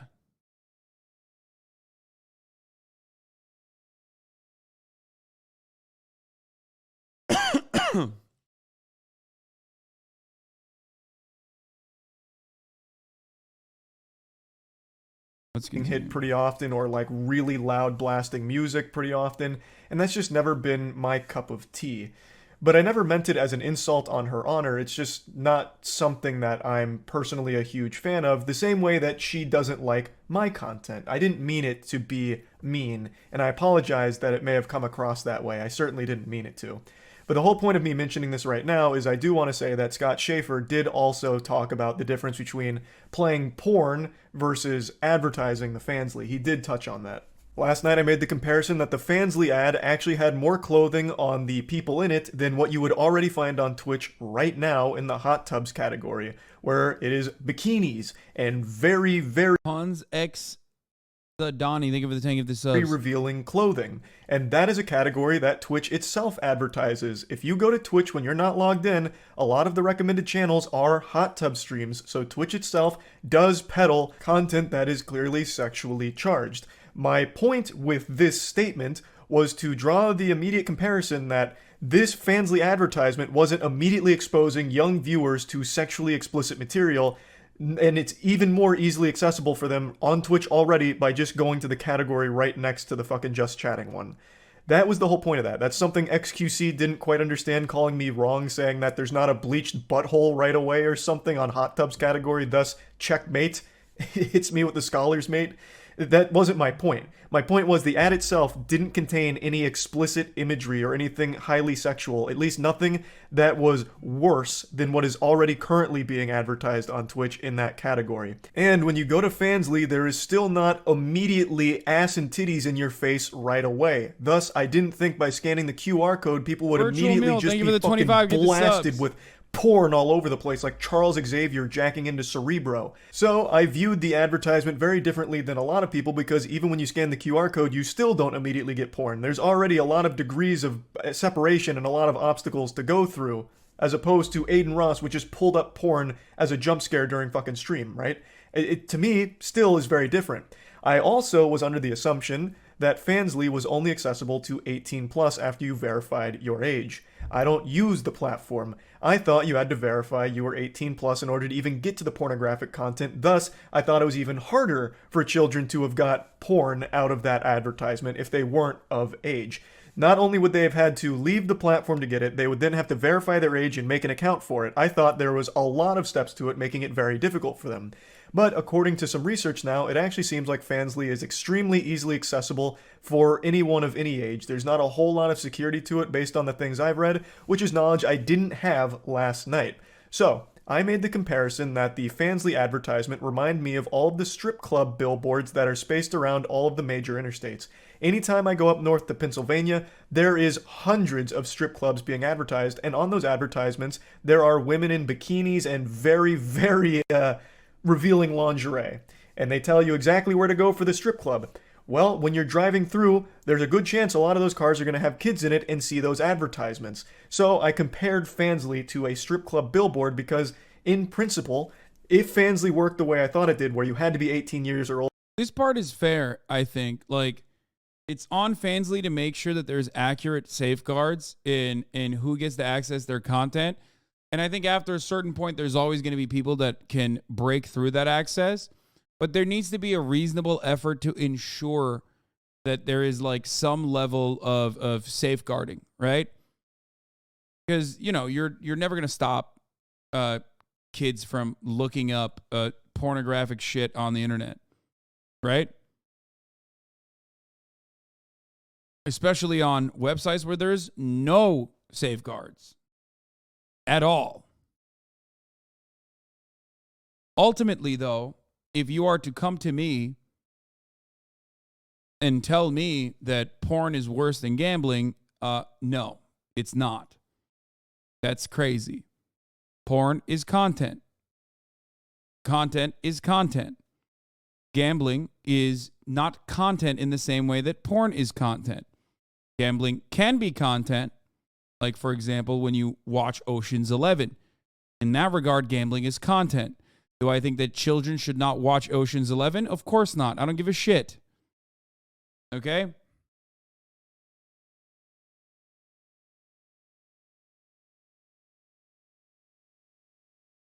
The idea that these two concepts could ever be brought together on a fucking video game website is mind-boggling to me.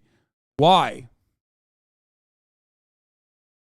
It's mind-boggling to me because you know what else is content? Fucking video games.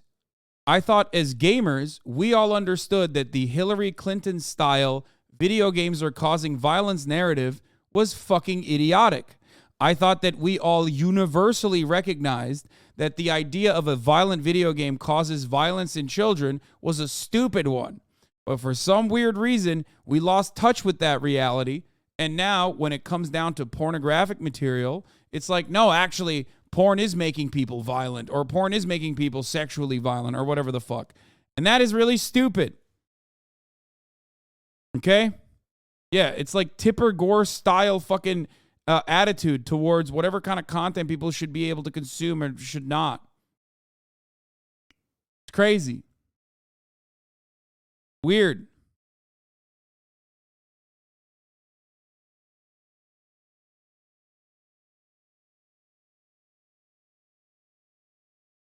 Older to enter, it's kind of like a strip club advertisement because a kid could see that but still couldn't access the content because the strip club would obviously turn them away. Ideally, assuming you're not going to some kind of fucking shady, corrupt strip club. And I thought FANSLY was the same way. But apparently that's not the case, so that comparison doesn't work anymore. And I recognize that now. And I also made the comparison to the old GoDaddy commercials, which were highly sexualized content that was broadcast during like Super Bowl, during sporting events, where it was things like a girl with huge honkers, her straps like breaking off, and like she's in a courtroom and like judges going, oh boy. Dude, not even that. Fucking like Super Bowl commercials with like what's the fast food chain? Fuck, what is it? It's like a classic. Is it Hardee's or Carl's Jr.? Yeah. Like people have been using sex to sell. Sex sells is a huge, I mean, it's a cliche at this point. I don't understand.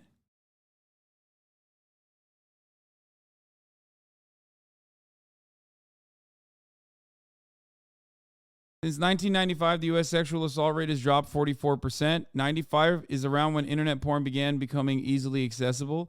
I mean, correlation does not mean causation, and I don't know. I would need to see like an actual study on the matter. And I fear that most studies conducted on the matter are going to be done by either, websites that stand to make a lot of money off of a wide accessibility of porn to all ages versus psychotic Christian fundamentalists who think that if you jerk off one time, you're going to go to hell. So, I don't know. I would much rather trust the porn corporation over the psychotic fundamentalist because I know what the psychotic fundamentalist take is, and it's one that does not align with my worldview.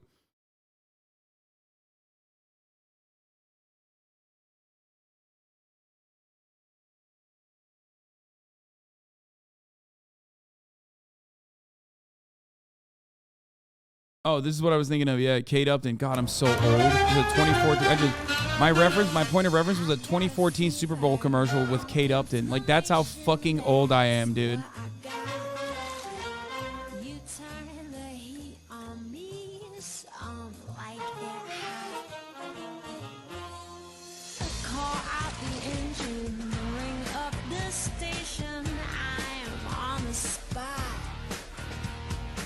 Southwest patty melt with jalapenos, pepper jack cheese, and spicy Santa Fe sauce.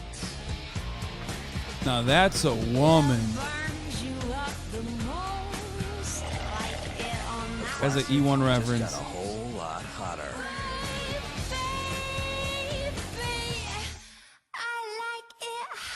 This breaks your oruç in two different ways. One, because you just nutted, and two, because it makes you want to eat a burger.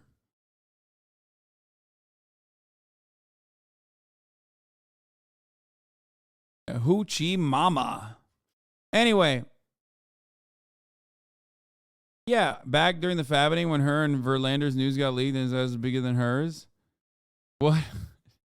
His ass was bigger than her. What the fuck? Anyway, humana. Again, there's like a lot of different conversations to be had on the subject. But I cannot state this enough. I do think that it's very, very stupid to constantly try to engage in this Tipper Gore style, weird, puritanical, censorship focused attitude that a lot of people have. And also on top of that, porn absolutely is nowhere near as damaging as gambling is. Okay? It's you need to moderate your consumption. You need to ensure that you're not going fucking bananas mode on it. If you have a problem, you might, and some people certainly do. Like, if you're one of those guys that's like, I stopped fucking watching porn because I was, tugging it fucking 10 times a day or whatever. Yeah, like, you should definitely stop watching porn. It seems like you had a serious issue. Okay? Like a serious fucking issue.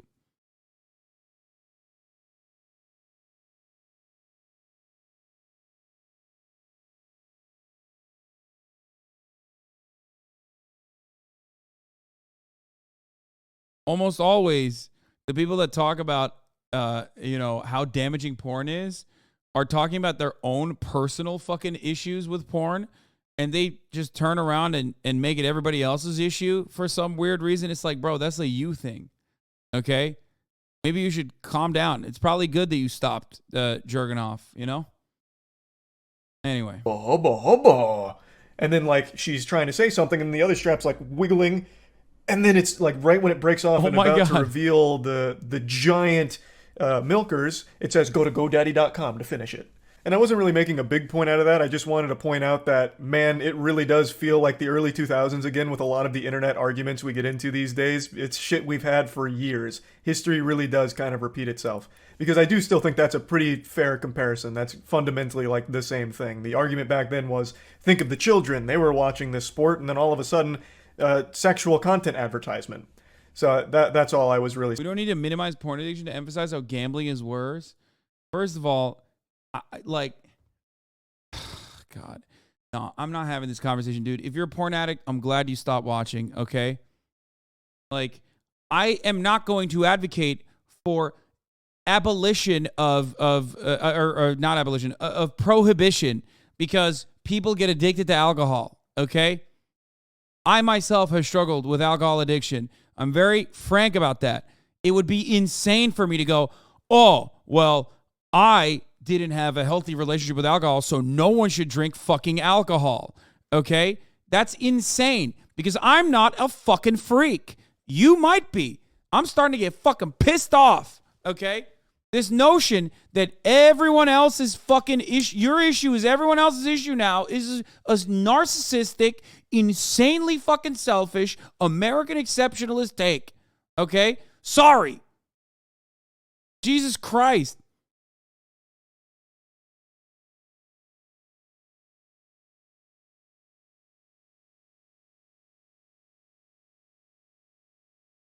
I had the same rant on a stream a few weeks ago when we were making a little porn addiction joke. Yeah, it's just like so weird. And also, look at who you are aligning yourself with. All of the fucking anti-porn weirdos are such unhinged fucking freaks, dude. You don't ever look at those guys and go, God damn, these are the guys I'm with? Like you're like with Aiden Ross and surprisingly Andrew Tate, even though he's a fucking grifter and literally was creating unconsensual pornographic material, allegedly, according to the Romanian court system, at least. Like, come on now.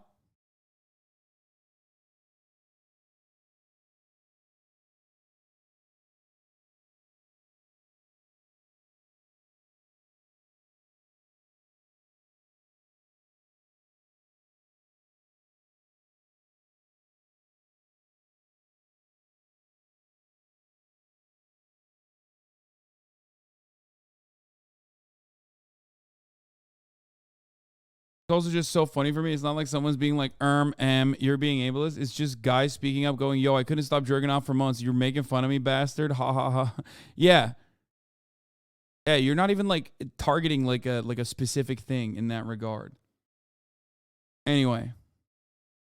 Saying with that one. But yeah, in closing, I feel like there is no real good faith argument to be made that I'm hypocritical because I called Aiden Ross pulling up Pornhub weird and didn't immediately start calling out how weird it was for FANSLY to be a sponsor of the Streamer Awards. I feel like the two are... I mean, he took this issue that's like that he could have made like a much larger conversation about and just only talked about his own perspective and how he's like not hypocritical. Which kind of in a weird way dumps a lot of offsets a lot of the fucking blame over to Cutie Cinderella and others. You know what I mean? He's not doing that actually. I'm not gonna say that. I don't think he's like dumping all of the major point of contention over to other people, but like he is purposely fucking washing himself away from this. It is a lukewarm take. It is a very centrist take. And especially odd coming from a guy who has Adam and Eve sponsorships, which he neglected to mention in this YouTube video, which I don't think is sponsored by Adam and Eve, but, you know, others have been. And that's what I'm saying. It's like, come on. You clearly have your own personal boundaries on this issue. I think you should be more open and more honest about it. Like, own it, you know? Own it. There's nothing wrong with it. There's literally nothing wrong with it. I say this as someone who's never actually had a pornographic sponsorship or a sex work sponsorship, who has personally defended sex work and has been getting absolutely fucking ass railed by some of the most unhinged, psychopathic, schizophrenic radfems, turfs, and swerfs nonstop for it.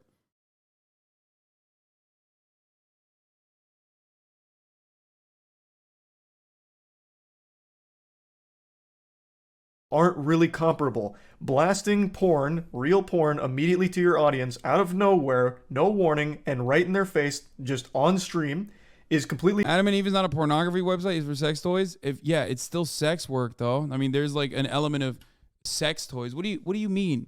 You think those guys fucking don't... You think the very same people have no issue with sex work? Who the fuck is literally drawing the line at porn but are like, hey, you know what, though? The same, like, pussies that the porn stars make, the same molded pussies that the fucking porn stars make, that's fine, actually. We don't have an issue with that. Like, come on.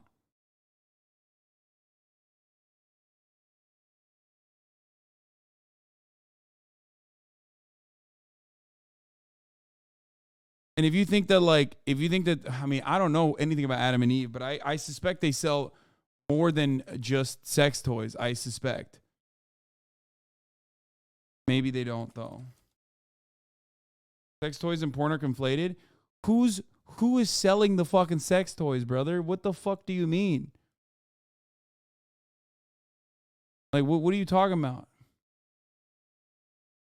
I can't speak on Adam and Eve in particular, but if you think that like Adam and Eve or sex toys in general are not made of like pussy molds of specific porn stars, for example, I don't know what to tell you.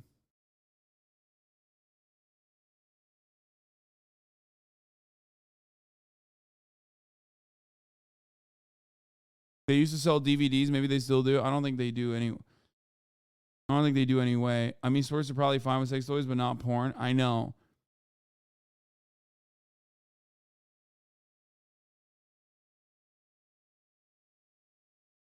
They sell adult games and male masturbators, dildos, sex games and books, oral sex toys, batteries and accessories, pussy pumps, lubes and sexual wellness, lingerie, sex toys, women's sex toys, vibrators, which, by the way, I have no issue with. I think it's great. It's awesome. Okay?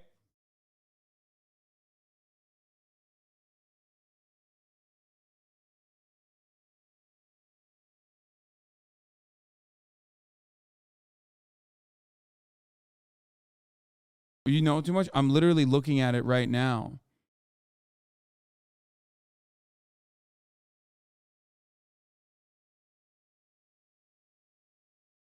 Like, they sell love dolls, brother. What is this? Rebecca Love. Miko Realistic Love Doll. Blow-ups Granny Love Doll? What the fuck? Wait, what? I gotta show you this. What the hell is this? is not TOS. What the fuck is this, bro?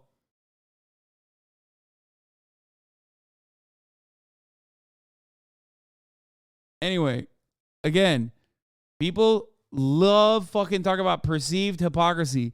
There's no hypocrisy here. I want to state this one more time, maybe 10 more times. Okay?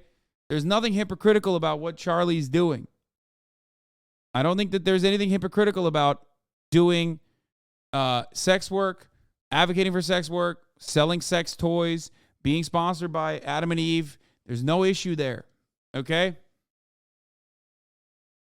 Why are you giving this argument air? It's disingenuous outrage from Aiden Trainwreck stands trying to push back on Aiden's kick porn streams. I know.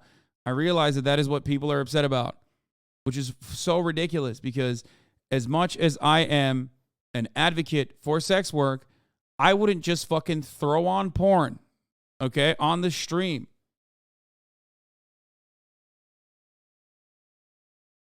Adam and Eve VOD is their porn video sub-site. They also have their own porn studio. You were looking at their main site. Okay, got it.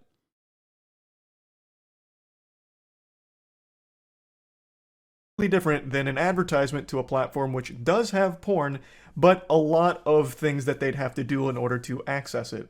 Granted, I've now learned that it's easier than I thought it was. I still think the two are drastically different. So I still just don't think it's hypocritical. As I've said, neither one of them is great. I don't think either one of them is an amazing thing to do, but they are just not the same, and it's really fucking silly to pretend that they are. They are very different. And yeah, that's about it, really. Anyone who thinks an ad to an adult site is the same as blasting porn on a stream is a lunatic. I know, but there are a lot of lunatics, and what do I always say? What do I always fucking say? When there is enough lunatics on the fucking website, when there's enough lunatics out there, it doesn't matter. They make the argument valid. And there are plenty of fucking freaks on the internet. Okay? No socialist would call themselves an advocate for sex work. You are literally supporting the exploitation of the working class, blah, blah, blah, blah, blah. Yeah, you got it, bro. You're so right. You're right. You're right. Who have to sell their holes for a living, dog.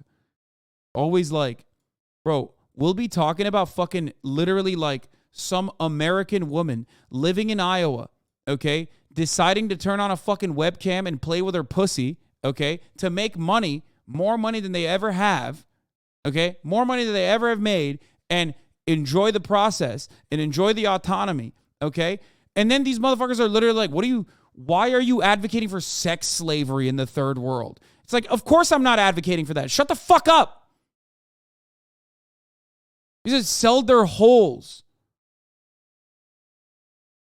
It's so fucking stupid. And when you say it's still exploitative, every aspect of work, every aspect of wage labor, or every aspect of labor as a commodity, labor as something that you're selling is still inherently exploitative under a global capitalist organization of the economy. Okay? Please, I am begging you to read sex workers, to talk to sex workers. At least watch one fucking YouTube video from a sex worker talking about their own perspective on the matter instead of whatever kind of rabid dog shit that you're seeing in the dumbass fucking places of the internet that you congregate in. Holy fuck. And there are plenty of sex workers who also are leftist, Marxist-Leninist, anti-capitalist. Shut the fuck up and just listen to what they have to say. But it's very difficult for you to escape the world in which you think that all matter of sexual intercourse happening under a patriarchal construct is akin to rape, pretty much. Sex is something that women are doing, not for their own pleasure, but to pleasure you. It's always super heteronormative. That's why we never talk about like male performers. That's why we never talk about gay performers. That's why we never talk about trans performers. We only talk about how women are being fucked over because it's all swerfs for the most part that are dictating this conversation from their unhinged rad-lib perspective. Okay? It's so fucking frustrating. Clearly, someone who is being coerced into sexual labor is not the same as someone who's consensually making a decision to do sex work on their own. Oh my fucking Lord. One is illegal, the other is not. One should be illegal, is incredibly fucked up, and the people doing it should be punished.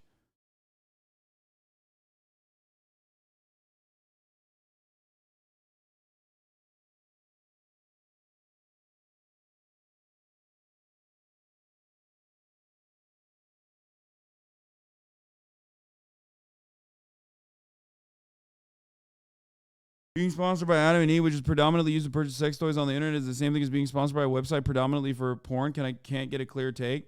Terrible posture. You're doing this thing where you think that I'm giving you an issue that it does not exist. I don't have a problem with Charlie getting sponsored by Adam and Eve. Do you think that that would be, I don't know, relevant to the point of contention if we're talking about hypocrisy, or if we're talking about people engaging in like sponsors that literally sell sex work in some way, shape, or form?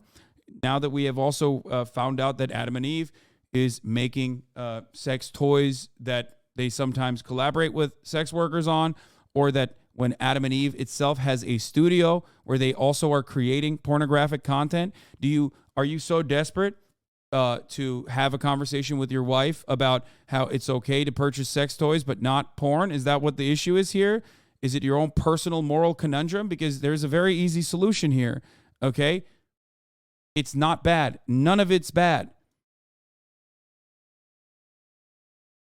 This is the reason why I said, your wife and you. This seems like a you and your wife type of conversation to be had.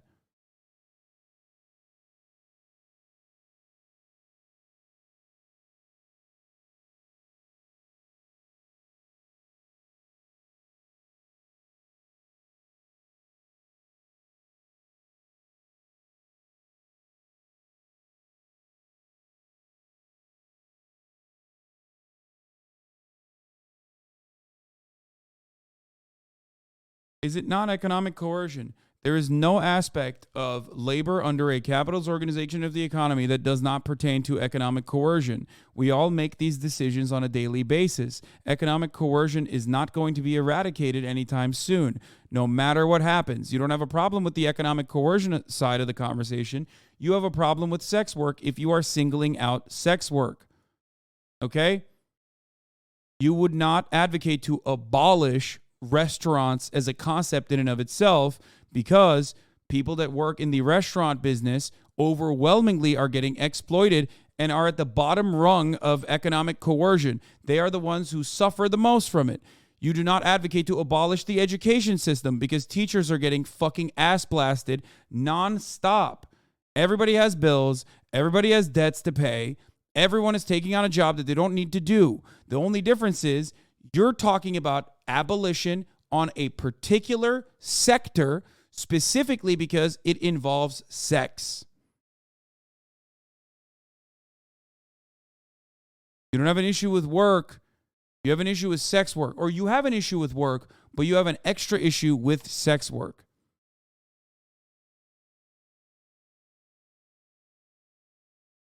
That's it.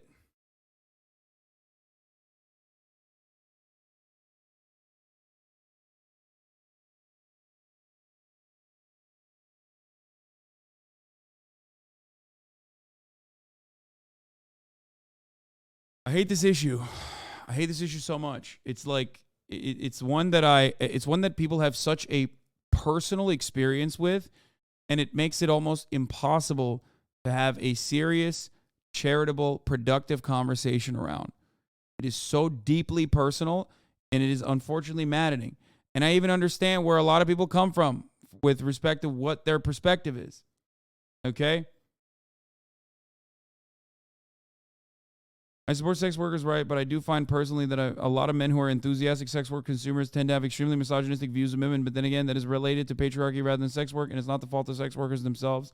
Okay, but also, once again, that is anecdotal and your own personal opinion on the matter. I am a man, so I feel like I know more about women.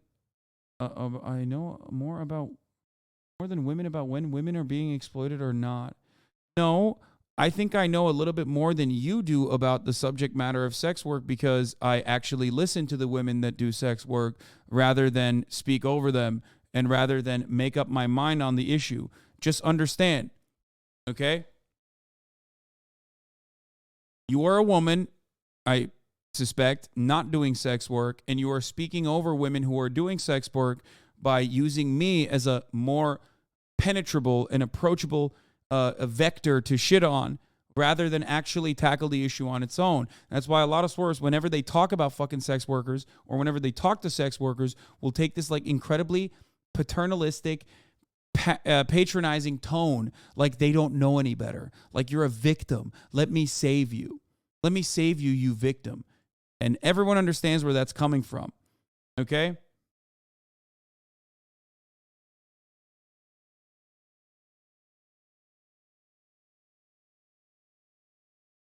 Have you ever talked to a male sex worker? Yes, of course I've talked to male sex workers as well.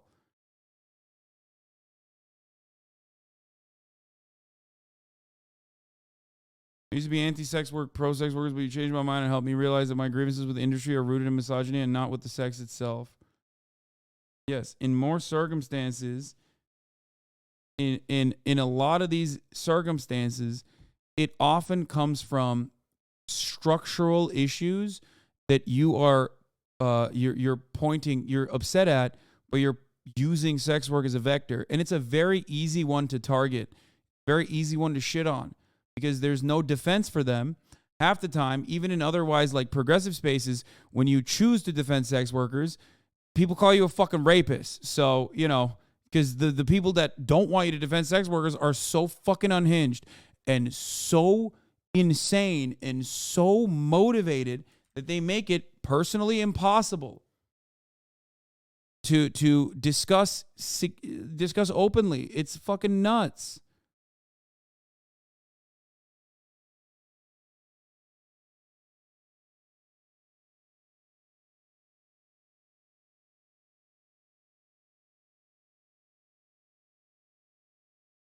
Anyway, on that note, I'm going to end it here, okay? Because obviously I have a dinner to get to. It's Todic's last night here. I love you all. And I will see you tomorrow, bright and early at 11 a.m. You already know what it is. Hopefully this was relatively informative and you guys understood my perspective a little bit better. Like I said, I always just ask for charitability. That's it. Just a little bit of charitability from everyone. And on that note, I will see you tomorrow. Peace.